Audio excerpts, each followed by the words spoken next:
Hello, everybody, and welcome to another episode of the Reviewing Network's NFL Prediction Show. Title to be determined. I'm still debating on what the official title of this is going to be, but Week 3 has officially been in the books, and before we get to the predictions for this upcoming fourth week of the NFL season, it's time for my Week 3 Reviewing Network NFL Power Rankings, and I told you that these power rankings are very, very different to what most people's power rankings are going to be, and spoiler alert, about 80% of the people of the teams that were in my top 5 for last week have now been officially knocked out because of wins that I didn't think were really that good, or losses that they should have won. But it was a surprising week in general.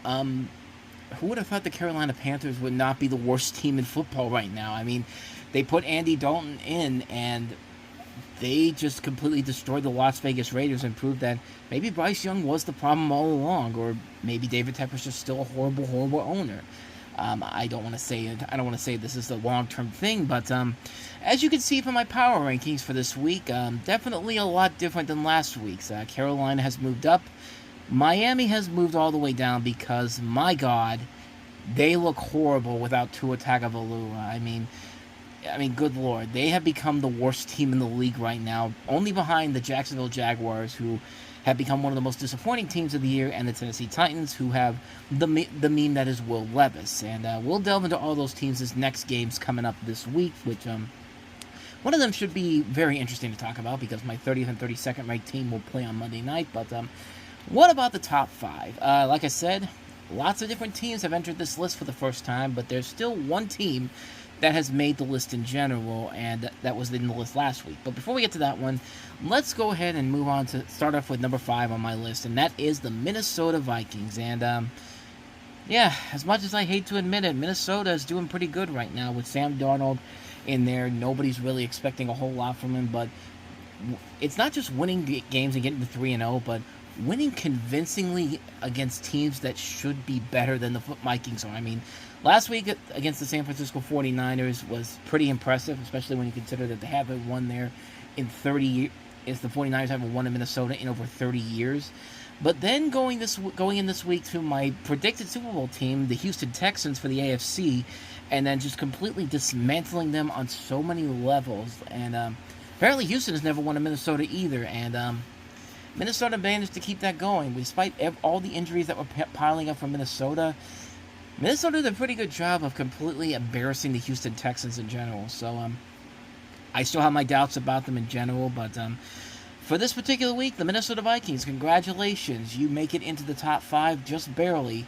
The Minnesota 2017 was a fluke Vikings. So moving on to number 4 this week, kind of surprised I've got these guys all the way up here. My Pittsburgh Steelers, I put them in at number 4, and this week was a big week for them because they had a pretty convincing win against the Los Angeles Chargers, a team that I thought was simply going to run the ball with J.K. Dobbins and Gus Edwards because Justin Herbert was still injured coming in from the last game they played against Carolina. And if he wasn't injured then, he certainly got injured by the end of this game because, man, my Steeler defense, just came to play, and boy, did they ever. I mean, it was a little bit rough at first because the Chargers got out to an early lead, and I thought, okay, here we go again. Like, this is exactly what I thought was going to happen. But then after the Chargers scored that early touchdown, the game settled down, and the Steelers were able to do whatever they wanted at that point. I mean, they really, especially in the second half, they really did a good job of keeping the Chargers at bay. The running game wasn't getting anywhere. Justin Fields had only one fluke interception, and it was literally a fluke because it's one of those balls that was tipped up in the air, so it could have really gone anywhere, but it had to land in the hands of former Steeler Bud Dupree. And like I said, not really much came out of it in general, but this game, it really does show that the Steelers, they are for real right now. Right now. The offense is getting better every single week. Justin Fields is getting more accommodating to the offense in general, and because of that, they're opening the playbook for him. They're allowing him to do more. He scored a touchdown on his own, and then he threw a bomb to Calvin Austin, who ran it in for like 56 yards for a touchdown. It's the first time they have 2 touchdowns this season, and they're doing exactly what I want this team to do, run the football, get Najee Harris going, stop the Chargers from trying to come back in this game, and that's exactly what they did with that final drive. This was the most complete game I've seen from them so far this season. I mean, they have been getting better and better with every single week. I wish it would stay that way, but I'm still like, this was the first week I was fully convinced that maybe Justin Fields is the way to go for the future. Not saying that I don't want to see Russell Wilson out on the field anytime soon. I still want to see what he can do as a Steeler quarterback, and they'll probably put him in at some point. But right now, Justin Fields definitely is looking like the future indeed. So yeah, I don't know if this is going to last. I'm not going to get overly hyped about it, because every time I get overly hyped about something like this, the Steelers always find some way to humiliate me and make me depressed in so many ways, especially in the latter half of the season. But hey, they're getting the wins when they need to, and they need the wins now, because that second half of the schedule is going to be brutal. Yeah, Baltimore's not doing great right now, neither is Cincinnati nor Cleveland, but like, don't ever take those teams for granted, because think about it. Cleveland hasn't had Nick Chubb back yet. Cincinnati is usually a late bloomer, and Baltimore will always find a way to screw over the Steelers. Even when they're terrible, think back to 2015. They swept the Steelers when they were 5-11. Think about that. But for right now, I'm going to enjoy the Pittsburgh Steelers at number 4 on the list. Number 3, one that I don't think a lot of people have put on there, but for me personally, I was very I was very impressed with what the New York Jets were able to do on Thursday night, because I said the New England Patriots would probably win that one, because the Patriots have always had the Jets' number. But yeah, when the Patriots aren't as good as we think they are. I didn't think they were going to be that great overall, but I thought they would keep it close. I thought the running game was going to be more prevalent in that game, but the Jets actually looked pretty good against them. I mean, all the years of getting the beat down by them has just led up to this moment, and you have a healthy Aaron Rodgers who just went gonzo in that game. Like, this is the Jets team that everyone was waiting for when he got signed there last year, and of course that season ended with him his season being over after only 4 plays in the first game of the season. But the past 2 weeks, he has looked pretty good, and this was his best week overall. If they can keep this up, if he can stay healthy, and this team can stay healthy, they could be definitely a team that could give the Buffalo Bills, is a fight in the AFC East right now. Because let's be honest, New England probably won't go anywhere.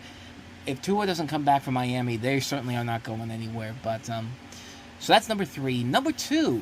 The Washington Commanders, a team that really came out of nowhere, but the last 2 weeks, Jayden Daniels, actually just the first 3 weeks of the season, Jayden Daniels has been the most impressive rookie I have seen at the quarterback position. Caleb Williams has had his brief moments, but I think a lot of people, because he was the number 1 overall pick, all the expectations were, okay, come out of the gates going. And it doesn't help when you have a terrible offensive coordinator, a terrible coach, and an O-line that can't protect you to save your ass in general. Yeah, he had a decent game against Indianapolis, but they still lost that game. But the Washington Commanders and Jayden Daniels, every game I've seen him in this year so far, has proven that this kid is special. And Monday night was his magnum opus of his early stretch. I mean, you go into Cincinnati, who desperately needs a win and trying to avoid an 0-3 start. And Jayden Daniels is just like, I don't care. I'm going to go in there and beat the crap out of this team. And sure enough, that's exactly what he did. And, he really is proving himself to be probably the best overall selection for this year's draft class in general. He's this year's C.J. Stroud right now. And, yeah, I feel like we're going to have that conversation pretty soon if Caleb Williams continues to digress under the Bears' current position, if the Bears made a bad decision in not picking Jayden Daniels. Because right now, the Washington Commanders really do look like they have a true winner on their side right now in terms of the quarterback position. But like I said, it's only 3 games in, but I am thoroughly impressed with what Jayden Daniels is doing, especially with what he did on Monday night. That last touchdown drive to Terry McLaurin, when he caught that ball in the corner of the end zone, just absolute brilliance, man. Like, I'm really impressed with the Washington Commanders. I mean, let's be honest. The NFC East hasn't had a back-to-back winner in 20 years in the division.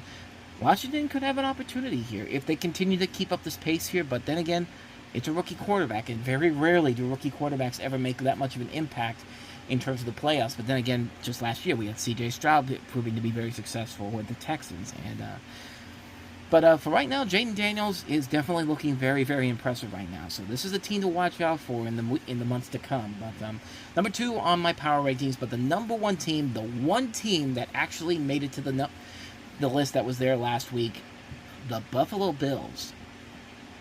I mean, this is a really good football team right now, and Josh Allen is very much the best quarterback in the National Football League right now. He put on a clinic against the Jacksonville Jaguars. That was just pitch perfect football on Monday night. And yeah, Jacksonville may not be as good as we think they are, but the Bills are doing everything right now. It feels like it, because the reason why they lost that game against Kansas City in the playoffs was not because they let their guards down. They did everything they could to keep that game going. Like, Josh Allen was powerful in the playoffs last year, and the only reason they don't make it to the championship game is because their kicker misses a field goal wide right that would have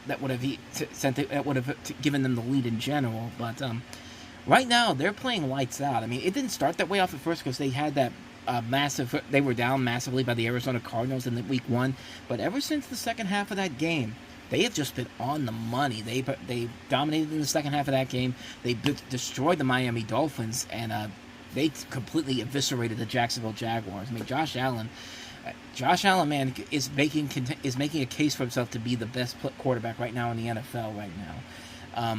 Can they keep it up? I certainly hope they do, because that window of theirs, you think it's closing because they got rid of, especially since they got rid of Stephon Diggs. But you know what? Without Stephon Diggs there, he has more range to throw to anybody he wants to. He can throw it to Dalton Kincaid. He can throw it to Keon Coleman. He can throw it to all the other wide receivers he has. He can go to the backfield to James Cook. I mean, the door is open for the Buffalo Bills right now. The window is definitely open for them. If they keep this up, they could easily be the team to beat in the AFC in terms of the Super Bowl right now. They can give Kansas City and Houston a run for their money in general, because I think right now Buffalo is one of, if not the strongest team right now in the National Football League, and at least they were in week 1 of the season. So there you go. Those are my power rankings for the week, but will it stay that way next week? Guess you're going to wait and find out. But let's get to what you're really here for. Let's get to the NFL predictions for week number 4. Well, the good news is my predictions from last week were actually better than last week's. By 1. Yeah, it's another one of those weeks where, it wasn't a good week for me. But I'm better than last week, so take that for what you will. But the predictions for this week are I think they're very interesting picks in general. So let's go ahead and get right to my predictions for week number 4 of the NFL season. Let's start with the Thursday Night Football matchup between the Dallas Cowboys and the New York Giants. The New York Giants got a surprising win against the Cleveland Browns, but we're starting to realize that the Cleveland Browns maybe aren't as good as as most people think they are. And maybe the Giants got lucky because the Browns were just so terrible. But they got their first win in that game, so congrats to them. You know, Malik Neighbors is going to turn into a really good wide receiver for the Giants. Still iffy on whether or not Daniel Jones is the right answer for this team in general, or they're just going to wait and see how close in draft position they could get, because there's a lot of good quarterbacks coming out of the draft next year. But hey, Giants got the win. They're 1-2. Also, surprisingly, 1-2 is the Dallas Cowboys, despite their best efforts to beat the Baltimore Ravens, who almost blew another game against them. But they found a way to win on the last play of the game. And see, this is why I don't like these new rules that they put in here, because apparently in the fourth quarter, not only do you have to let the team know when you're going to do an onside kick now, but supposedly you can only do it twice in the fourth quarter. So if you're down by like 24 points in the fourth quarter, you're just pretty much shit out of luck, because you can only do 2 onside kicks and then pray to God that your defense can actually stop a team in general, which that's really effing stupid. That really is one of the stupidest things I've ever heard. It's why I hate these new rules that they've applied this year. The new dynamic kickoff isn't that great. These new rules about the onside kick thing are really stupid. Like, they just ruined the ebb and flow of the game. Dallas had a chance to probably come back and win that game, and they probably should have done that. But because of those stupid rules they implied, that wasn't the case. And, they wouldn't even been in that situation if they had actually bothered to play the first 3 quarters to begin with. Cowboys are not very good right now. Defensively, I think they're one of the worst defenses in the league right now. The offense can only do so much, especially in a game like they played against Baltimore in general. Their first convincing win of the year was against the Browns, which basically is telling you that maybe the Cowboys aren't as good as we think they're going to be this year. Hey, Jerry Jones said, "Hey, all in," and he had an opportunity to sign Derrick Henry and said, "We can't afford him." The Ravens paid $16 million to go get him from Tennessee. You're telling me that Jerry Jones couldn't even bother to try to get Derrick Henry for $16 million? But hey, we got Ezekiel Elliott, we got a Dalvin Cook who's on his fourth team now. We got something in there, and that something ain't working right now. It isn't. But here's the good news for the Cowboys, though. They got to go to New York and play the Giants, who have basically been their. If the Cowboys have been their big brother, the Giants are the little brother that they like to bully a lot. And they do bully the Giants a lot because the Giants have not been a good football team as of late. Even in years when they make the playoffs. Like the last time they made the playoffs in 2022, they swept the Giants in that season alone. And the Giants won, and the Giants... Actually, what am I saying? The Cowboys won a playoff game that year, too. I was going to say the Giants won more playoff games that season than the Giants did, but it's even on that front. But the point I'm trying to get here is that the Giants probably aren't winning this game in general. In fact, if I had to make a lock for the week, I would say the Cowboys beating the Giants seems like my lock of the week in general. I do think the Cowboys will go into MetLife Stadium. They'll turn the season around a little bit, but I don't think it's going to be enough to really say that this team is back in general. But the Dallas Cowboys have had the Giants' number for so many years, and I don't really see that changing at all. I don't think Daniel Jones is ever going to beat the Cowboys in the current situation that they're in right now. Even if Malik Nabers has another breakout game, I just don't see it happening with this. So give me the Cowboys to win this one, to go to 2-2, get back at 500. Giants will drop to 1-3. So, and personally, I want this to happen because I don't want them to be 1-3 and have to come into Pittsburgh the next week to make the Cowboys-Steelers game a must-win game for them. I'd rather it just be for them at 500 when they come in here. Please, universe, make that happen. And that brings us into the Sunday games. Let's start off with the battle in the NFC South. Got the division wrong for a second there. But the NFC South, we have a matchup between the New Orleans Saints and the Atlanta Falcons. Both of them suffered some embarrassing losses last week. Saints had a chance to win the game against Philadelphia because Philadelphia was just so terrible last week. But then, when it mattered the most, Philadelphia came back, won it after a big play to Dallas Goedert, and Saquon Barkley secured the touchdown to give the Eagles the lead and essentially the win. Saints really did not do a whole lot in that game in general, and really, for a team that was putting up over 40 points in the last two games, you kind of expected a little bit more from this particular game, but sadly, it was not meant to be in general. But this is a game where the Saints right now, we don't know if they're going to actually be if the first 2 weeks were just simply a fluke, or even if they were really a good football team. Because as we've seen from the first two games, they played the Cowboys, who we've seen are not that great, and they played against the Bryce Young Panthers, which are not a very good football team. But then you have the Atlanta Falcons, who had one great drive against Philadelphia to win that game 2 weeks ago, and then had a chance to win against Kansas City, the defending world champions, on Sunday, but couldn't because A, Raheem Morris decided not to go ahead and kick the field goal to be within 2 points of the lead. B, the pass interference call wasn't called by the refs, and C, because on 4th and inches with the game on the line, he decides to go to Bijan Robinson for a run that was never going to go anywhere. So, Falcons go to Falcons at this point. I mean, I don't even know if that Philadelphia win was that good to begin with. But if I had to choose the better team in general here, I'm going to say the New Orleans Saints are going to have a bounce-back game in this one. I think it's going to be very, very close. I think Atlanta will give it their all to prove that Philadelphia win was not a fluke, and this is actually a team that is on the mend to do something great. But unfortunately, I'm not seeing anything that great from Atlanta right now because they can't hold it together when it matters the most. They were dominating that Kansas City Chiefs game for the most part, and then just critical plays at the worst possible time led to moments like what happened last week. So, give me the Saints to win this one, get to 3-1, and the Falcons drop to 1-3. Speaking of the Carolina Panthers, this one became a lot more interesting after the events of last week. The Cincinnati Bengals at the Carolina Panthers. It's basically the Andy Dalton Bowl because guess who's going to be the quarterback for the Panthers in this game? Andy Dalton. Of course, Andy Dalton had that big game last week against the Raiders. I don't think nobody really saw that coming. Like 300 yards and a couple touchdowns to Deontay Johnson. They got him involved. Adam Thielen got involved in that game more. The running game got more into it. Like, I don't want to say Bryce Young was the problem, but it seems like Bryce Young was the problem here. I mean, like, I'm not saying anything that helps the organization in general here, because I think David Tepper's still a terrible person, but yeah, Carolina just looks like the better team when Andy Dalton is under center, and they're going up against a Cincinnati Bengals team that is in desperate need of a win, because, as I said before, they are 0-3, and your chances of making the playoffs are very slim to none. I mean, this is a team that has had a lot of problems coming into the last couple of weeks, and those flashes back to what this team was in 2015.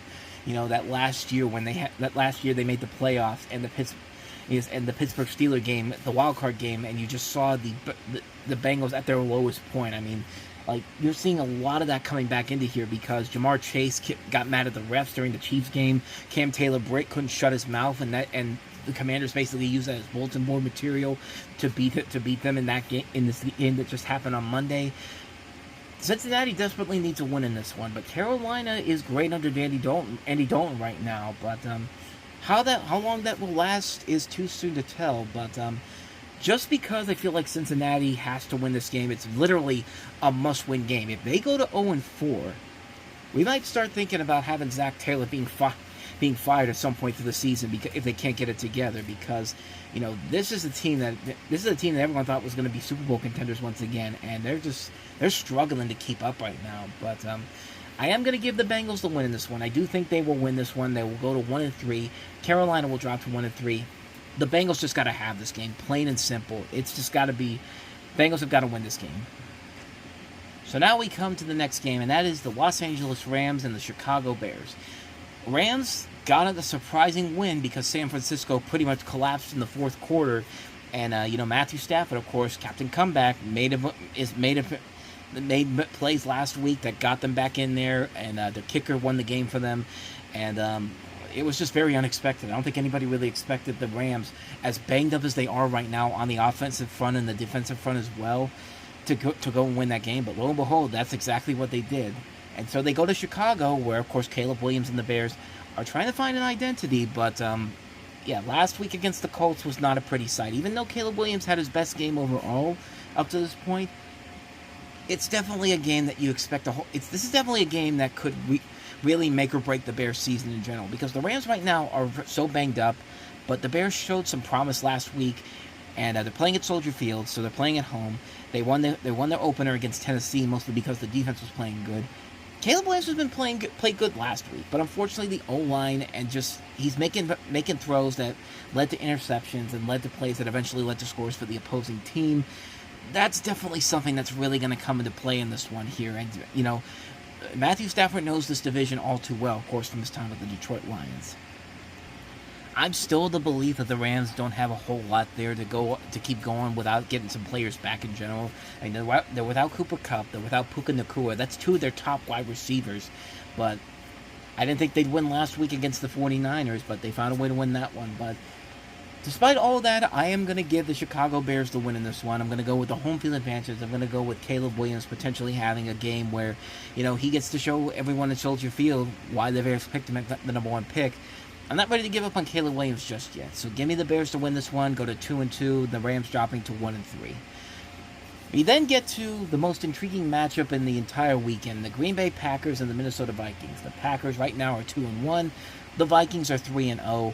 There's a possibility that Jordan Love could play in this game. They're still playing it by ear right now, but more than likely it's going to be Malik Willis. But don't be surprised if Jordan Love's name gets called up here. But it's going to be in Lambeau Field, and the Minnesota Vikings, right now they're playing really good football right now, but the Green Bay Packers have been doing very well without Jordan Love there. Malik Willis has done an excellent job of just keeping this team afloat, not missing a beat at all, and this team, the defense is getting really good for the Green Bay Packers right now. The O-line for the Minnesota Vikings is very hit and miss, question marks all around there, and they could get some help with Jordan Addison potentially coming back this week.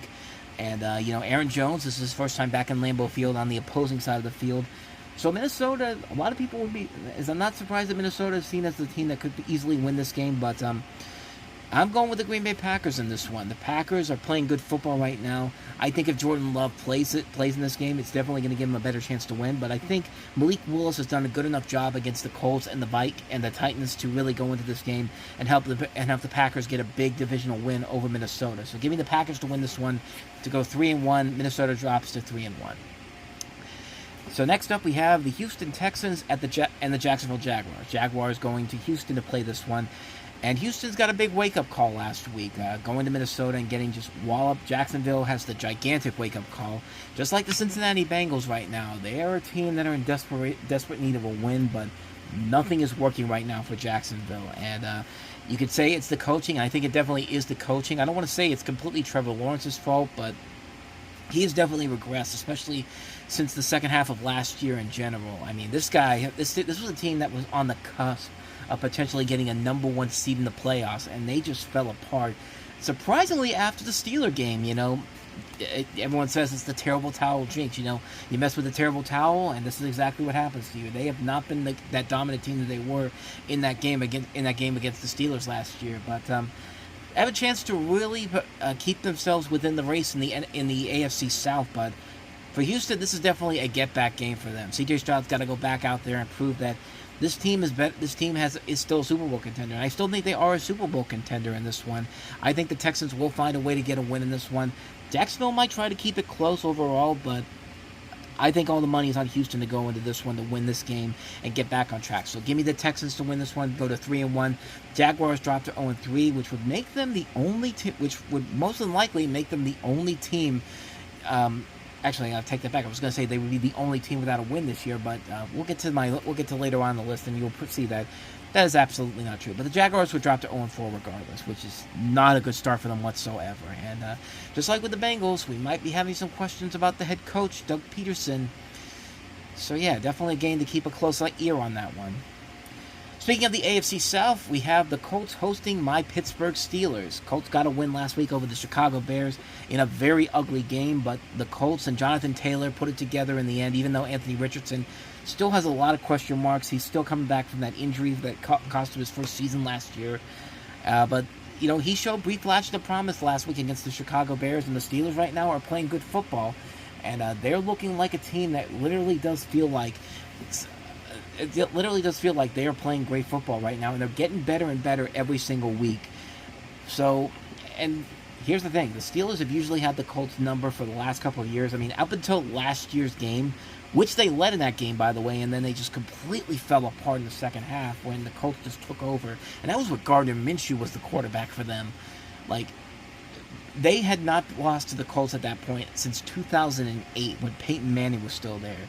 And then that ended 15 years later with that win against them last December, and it was mostly because the running game got going at the right time. And hey, Jonathan Taylor's healthy again, so I would not be surprised if Jonathan Taylor is the major part of that plan for the Colts this time around.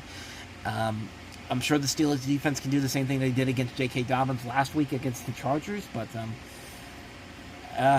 this is a tough one because as much as I want to say I hope the Steelers can get to 4-0, that's wishful thinking on my part because I'm trying not to overhype myself, and I think the Indianapolis Colts will get on the winning side in this one in general. I just feel like Jonathan Taylor is going to play a massive part of this in this win in general. They're going to stop him at some point, but just like last year, I think Jonathan Taylor will get too good in the second half of the game and just completely keep the Steelers out of the possibility of winning that game in general. But I don't know. I just got this really bad feeling about this happening. But hey, I haven't picked the Steelers yet to win this year, so I mean that's got to mean something. Actually, did I put? I thought I picked them to win over the Broncos. Let me double check. Okay, I did predict them to win over the Denver Broncos in Week 2. I thought I didn't. I think I said that it could really go either way with that game, but it could also go either way with this game in particular. I think the Steelers could possibly win this game, but because the Indianapolis Colts are in desperation mode right now, I would not be surprised if they found a way to win this game. So I'm going to take the Colts in this one. Give me the Colts to go 1-3. The Steelers drop to 3-1. So moving on, we have the Denver Broncos going to MetLife Stadium to play the New York Jets, the Nathaniel Hackett Bowl, if you will, because of course Nathaniel Hackett was the head coach of the Denver Broncos. Now he's the offensive coordinator for the New York Jets. The only reason why he was the head coach for the Broncos was because the Broncos really thought they were going to get Aaron Rodgers, and we all know how that turned out. But Denver got a win last week, a shocking win over the Tampa Bay Buccaneers, who I really thought were one of the best teams in the NFC right now because of what they did last week against the Detroit Lions. But Denver really came through. Bo Nix had his best game so far. They ran the ball very well with their running back core. The defense really came to play. Maybe they're turning the leaf around, or maybe Sean Payton has bad memories of what happened last year when the Miami Dolphins completely blew him out for 70 points. And, they said, well, we don't play the Miami Dolphins this year, but we're certainly going to get a revenge in Florida, and that's how we're doing it. I don't know if the Denver Broncos are a good football team this year, but that win last week gives them hope that maybe they could turn it around. Maybe the tide is going to change for them. But as far as the New York Jets go, I think they have an opportunity to win this one. I think they've got the better team. I think they are at a good pace right now. They're on a winning streak right now. There's a lot of high hope in the air. I think the Denver Broncos come into this game and win this one in general. So give me the New York Jets to win this one, go to 3-1. Denver Broncos drop to 1-3. And we come to another game, a rematch of last year's NFC wildcard game between the Philadelphia Eagles and the aforementioned Tampa Bay Buccaneers. Eagles got the win over the Saints last week. Close win in that one. Tampa Bay is in desperate need of a win after what happened against Denver. I still think Tampa Bay is the better football team. I think the Tampa Bay Buccaneers have the best opportunity to win this game in general. I think Philadelphia, they're still a mixed bag team. There's still a lot of problems on the defensive side of the ball. The offensive front is not really doing all that well because Nick Sirianni's not a good coach right now. It's amazing how much of a downfall they've had since they were 10-1 last year. I mean, they had the game sewn up against the Falcons in week 2, and then they lost that game badly in the last 2 minutes. And then this week, they barely got by the Saints in general. It was one big play in the final 5 minutes that turned that game around for the Eagles. And Tampa Bay is still a really good football team, and even though they're dealing with injuries right now, which could end up working out against them in general, I still think Tampa Bay comes into this game and wins it. I think Baker Mayfield has a bounce-back game. I'm going to go ahead and go with Tampa Bay in this one. Give me Tampa Bay to go to 3-1, Eagles dropping to 2-2. Which will bring us to the Washington Commanders at the Arizona Cardinals. The Commanders, as I said, one of the hottest teams in the NFL right now. Cardinals are definitely a very mixed bag because there's some points when they look like a team that's not that great, but then they have those games this season where they're scoring a lot of points and they're getting a lot better. Kyler Murray's favorite target is now becoming more Marvin Harrison Jr. The last 2 games he's had 3 touchdowns in the last 2 games. James Conner's getting going as the running back. Cardinals could be a really good football team, but they're going up against a team that's on a hot streak right now, especially after that dominant win against the Bengals on Monday night.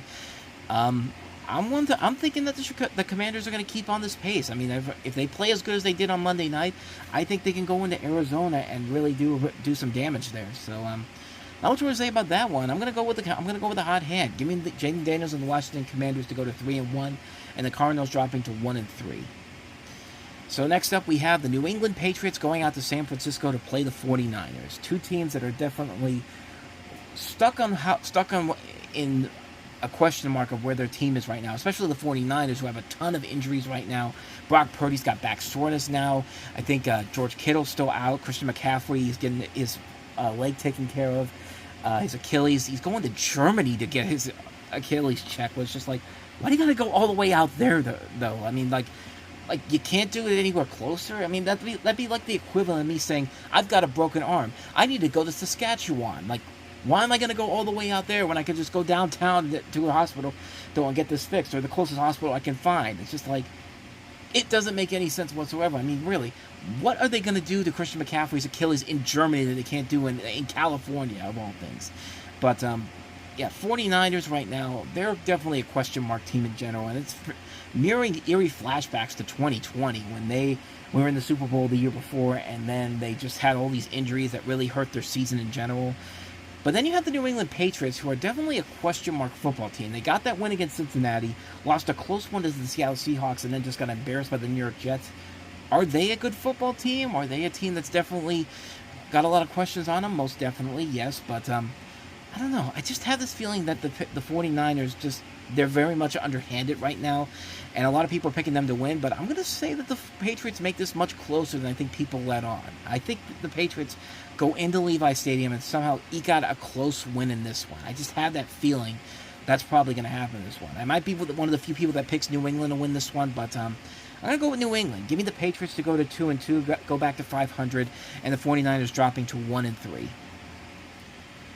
Moving on to the next game we have here, a big matchup in the AFC West, the Kansas City Chiefs taking on the Los Angeles Chargers.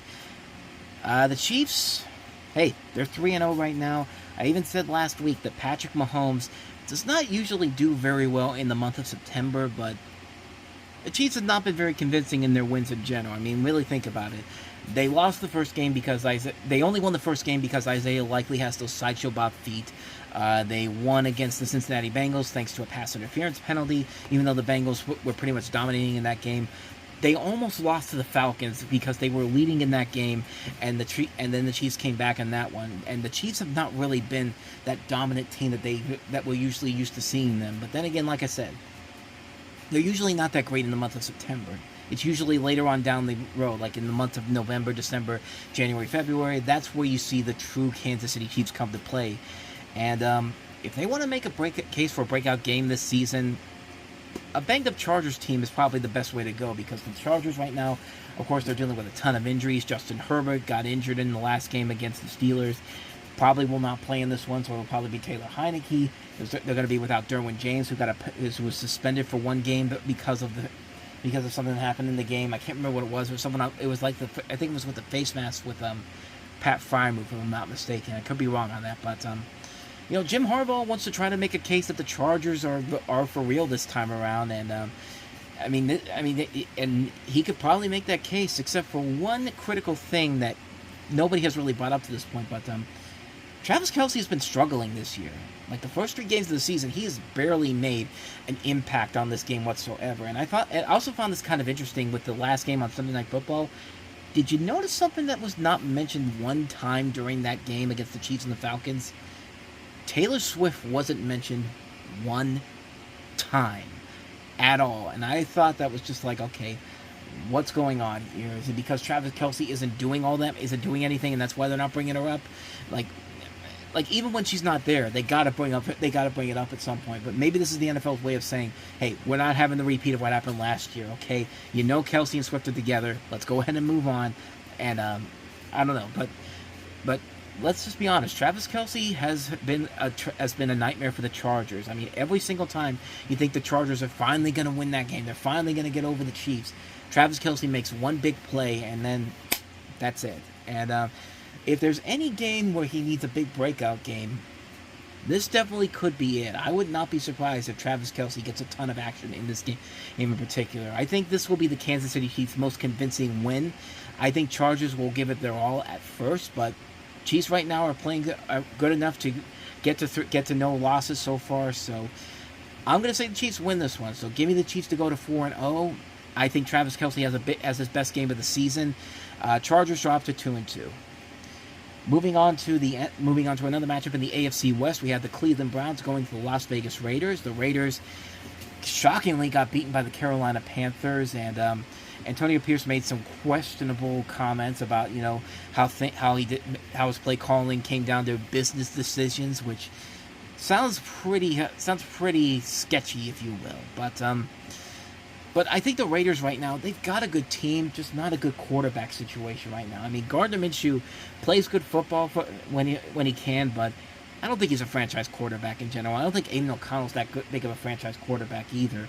And I'm not saying that they didn't pick well in the draft, but then again, when you really think about it, they didn't really have much of a choice at the quarterback position because all the quarterbacks that were expected to go in the first round were pretty much already taken at that point. And Brock Bowers has done very well for the Raiders up to this point. So they have Cleveland coming in here, which has a lot of question marks of their own. They're just not a good football team right now. Deshaun Watson, as much as he's trying to let this controversy that's going on with him not get in the way of his game, it isn't helping that this team really is struggling right now. I mean, there's a lot of injuries on the offensive and defensive front. Myles Garrett is banged out. That's the critical centerpiece of their defense. For the Raiders, this could be a nice get-back game for them. Get back to where they once belonged. And yeah, I think they go into this game and beat the Browns pretty convincingly. So, not much more to say about this one, but give me the Raiders to win this one. Go to 2-2, get back to 500. Cleveland Browns drop to 1-3. So that brings us to the Sunday Night Football matchup of the week, the Buffalo Bills at the Baltimore Ravens. Ravens got their first win against the Cowboys. Did not make it easy because, of course, they let the lead go, a big lead go, in the fourth quarter and nearly lost that game. And as I said, the Bills right now are the best team in football right now. Yeah, the Bills are just playing dominant football right now, so it's going to be really hard for Baltimore to get out ahead and try to keep up with the Buffalo Bills in this particular one. But to their credit, they're doing a pretty good job with Derrick Henry. I mean, he's been getting several touchdowns in the first 3 games of the season. He has I believe 4 at this point in the season, because he had 2 in the Cowboy game, and then he had 1 in the last 2 games. But it's just all about staying. It's just all about keeping the game getting. It's just keeping the lead in the fourth quarter that's really destroying them at this point right now, and that's why they were lucky to get out of Dallas with the win that they did. This is probably going to be their toughest battle yet, because the Bills right now are playing lights-out football. Josh Allen can pretty much do whatever he wants at this point, but this is going to be this is going to be a very tough game for Baltimore to come in and win this one, especially in their home stadium. So yeah, I'm going to go with the Buffalo Bills with this one. I think they're the best team in the NFL right now. Give me the Bills to go to 4-0. The Ravens drop to 1-3. And so we come to the Monday Night Football doubleheader this week. We got another one this weekend. Oh boy. The first one is a doozy, and by doozy I mean absolutely horrendous. Ladies and gentlemen, your first Monday Night Football doubleheader game of the week is the Tennessee Titans and the Miami Dolphins. This wouldn't even be close if Tua was still playing, but as we've talked about throughout the course of this video, Miami without Tua Tagovailoa is like the equivalent of a car without wheels, if you will. If you don't have the wheels, you can't go anywhere.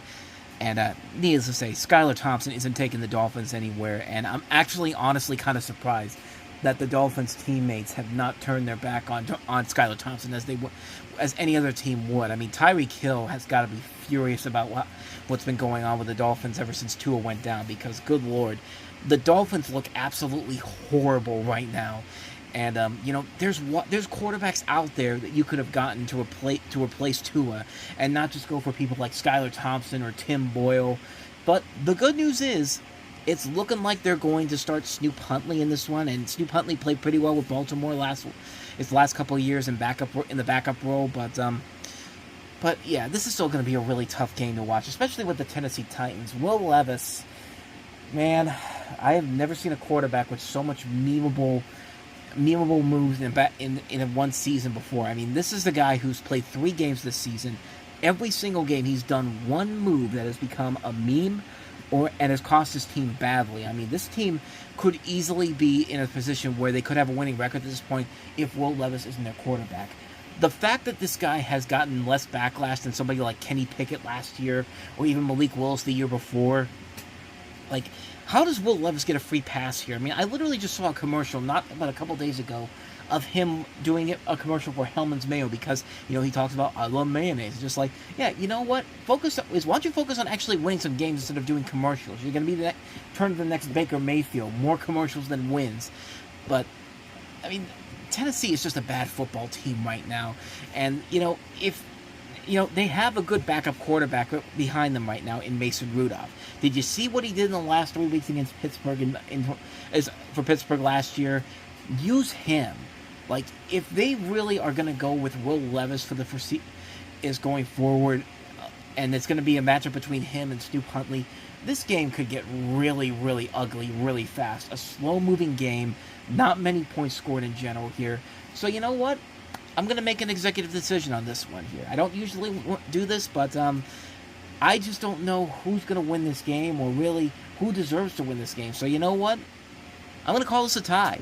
I literally do think this game is going to end in a tie, because both teams right now are so terrible that I don't think either team is gonna really put up a lot of points in this game. I think it's gonna come down to field goals, and it's going to get to a point where it's just like, they'll go to overtime, and even in overtime, I don't think there's going to be a winner in this one. But if there is a winner, I'm going to count that as a win on my part. I'm going to add a point to my predictions on that front if it doesn't turn out to be a tie, because you know what? I make the rules here. Plus, I'm going to probably need to, because I'm desperate to get results back here. So I'm going to say it's a tie. I think the Titans will go to 0-3-1. Dolphins drop to 1-2-1.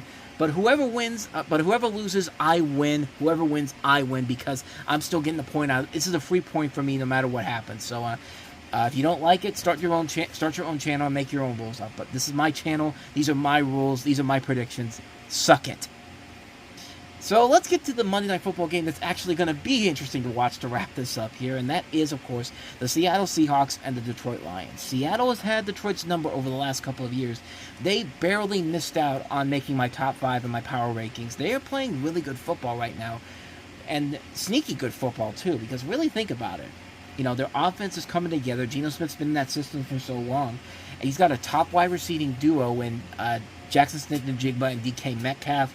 The running back game, once they get Kenneth Walker back into the picture with Zach Charbonnet, that's a dominant team right now. That's a dominant duo right now. The defense is getting good right now. It's harkening back to the flashbacks of the 12th man. I mean, Mike McDonald's doing a hell of a good job right now to get them to 3-0 at this point, and they could easily be in the driver's seat right now for the NFC West Division title right now. But I still have Detroit as my Super Bowl pick for the NFC, and Seattle has had Detroit's number over the last couple of years, and will probably go into this game and not make it easy for them whatsoever. But Detroit got a win last week against Arizona. I think they're still a dominant team in Detroit right now, and that was a good get-back game for them last week. I think they go into this game and beat their boogeyman. I think they go into this game with the home field advantage, with Seattle coming in there. And I think they hand Seattle their first loss of the season. So I'm going to go with the Lions in this one. Give me the Lions to go to 3-1. Seattle Seahawks dropping to 3-1. So, just to recap on my predictions for this week, the Dallas Cowboys over the New York Giants, the New Orleans Saints over the Atlanta Falcons, the Cincinnati Bengals over the Carolina Panthers, the Chicago Bears over the Los Angeles Rams, the Green Bay Packers over the Minnesota Vikings, the Houston Texans over the Jacksonville Jaguars, the Indianapolis Colts over the Pittsburgh Steelers, the Jets over the Broncos, the Tampa Bay Buccaneers over the Philadelphia Eagles, the Washington Commanders over the Arizona Cardinals, the New England Patriots over the San Francisco 49ers, the Kansas City Chiefs over the Los Angeles Chargers, the Las Vegas Raiders over the Cleveland Browns, the Buffalo Bills over the Ravens, a tie in the Tennessee Titans-Miami Dolphins game, but whoever wins, I win, because I give myself one extra point there. And last but not least, the Detroit Lions over the Seattle Seahawks. So those are my predictions for Week 4. As always, let me know your thoughts down below. What do you think the scores are going to be this week? I'd like to know, and I hope you're enjoying these videos, and I'll see you guys next week for another one. So thank you for watching. I'll see you guys next week. Take care.